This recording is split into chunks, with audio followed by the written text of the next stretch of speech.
કચ્છના બન્ની વિસ્તારના રેયાડી, ખરોડાવાંઢ, બનિયારી તથા આસપાસના 9 ગામોના પશુઓ જે વિસ્તારમાં ચરવા જાય છે ત્યાં જવાની જગ્યામાં અનેક કિલોમીટર સુધી વરસાદી પાણી ભરેલા હોવાથી પશુ ચરિયાણમાં જઈ શકતા નથી અને વરસાદ પહેલાં ગયેલા પશુઓ ચરિયાણમાંથી ગામમાં પાછા આવી શકતા નથી।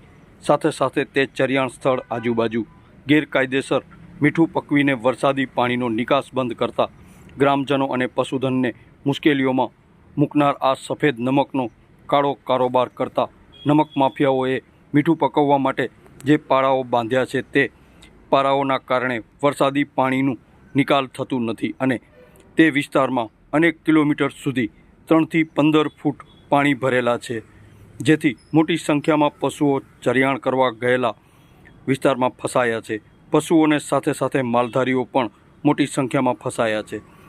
તેઓ ગામમાં નથી આવી શકતા અને ગામના પશુઓ ચરિયાણમાં નથી જઈ શકતા। એ બાબતે તે વિસ્તારની ગ્રામ પંચાયતના સરપંચ સહિતના સભ્યોએ કચ્છ કલેક્ટરને રજૂઆત કરી અને ગેરકાયદેસર મીઠા પકવતા લોકોના પાળા તોડી પાણીનો નિકાલ કરવા અને પશુઓ માટે યોગ્ય કરવા બાબતે આવેદનપત્ર પાઠવ્યું હતું। મારું નામ હારૂન નોડે છે। આજે ભુજ તાલુકા પંચાયતની રૈયાડા જૂથ ગ્રામ પંચાયત ના લોકો આજે જિલ્લા કલેક્ટર સાહેબને અહીંયા મળવા આવ્યા હતા અને મુદ્દો એ છે કે રૈયાડા જૂથ ગ્રામ પંચાયતના 5-7 જેટલા ગામો છે એ ગામોની નજીકમાં જ અમુક વરસાદી પાણીના વહેણ અને ખારા જે પટ છે એ ખારી જમીનનો લાભ લઈ અને અમુક નમક ઉદ્યોગ સાથે સંકળાયેલા લોકો અને ત્યાં કને પોતાની વગ વાપરી અને મીઠું પકવે છે અને મીઠાના પ્લોટ લગભગ અંદાજિત 35,000 એકડમાં મીઠું પકવે છે।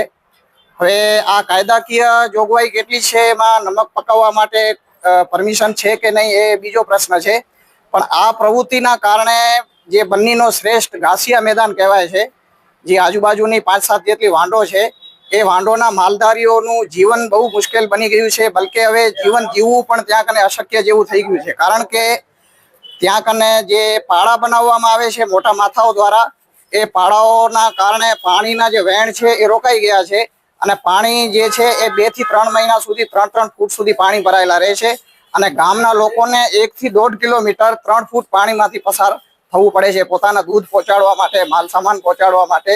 ઇવન મેડિકલ ઇમરજન્સી પણ થઈ જાય તો પણ 3 ફૂટ પાણી ઓળંગીને એ લોકોને કોઈ પણ આરોગ્ય માટે, સેવા માટે જવું પડે છે। આવી પરિસ્થિતિ દર વર્ષે થાય છે।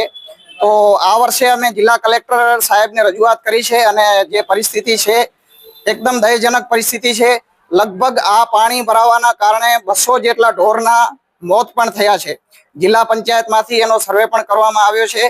તો અમારી રજૂઆત છે કે એ સર્વે પણ પરફેક્ટ થાય અને જિલ્લા કલેક્ટર સાહેબ અને વહીવટી તંત્ર દ્વારા આની ગંભીર નોંધ લેવામાં આવે અને વગદાર લોકોના ભોગે બન્નીનું પશુધન છે અને આજુબાજુના ચોબારી સહિતના બીજા પણ ગામો છે જે રેવન્યુમાં આવે છે, બધું પશુધન અહીં જ ચરિયાણ કરે છે, ત્યારે પશુધન ઉપર મોટો જે ખતરો તોડાઈ રહ્યો છે એ ખતરાને દૂર કરવામાં આવે અને ટાળવામાં આવે અને જે ગેરકાયદે બંધ પાળાઓ જે બનાવવામાં આવ્યા છે એ દૂર કરી અને આનો કોઈ પણ સોલ્યુશન કરવામાં આવે। અમારું નામ ભૂરો, અમે આયા છે બનીમાંથી, ઘણો પાણી ભર્યો છે, માલ ને બહુ તકલીફ છે બાપા। હા, ફસાયેલો છે। હા, અગર બગર જો કાંક તૂટે, આ પારા તૂટે, પાણીનો નિકાલ થતો થાય ને કે માલે મરે છે, માણસે ભૂખે મરે છે, લોટ ખાવા નથી, આ પાણી માં ક્યાંય નીકળતો નથી। હા, હું ફસાયેલા ઘણા તો પાસે માલ તો હજારો માલ પડ્યો છે, કોઈ માપ આખી બની માલ ની ભરી પડી છે, ગાય એટલી છે, ભેંસ એટલી છે, ગાડર એટલી છે,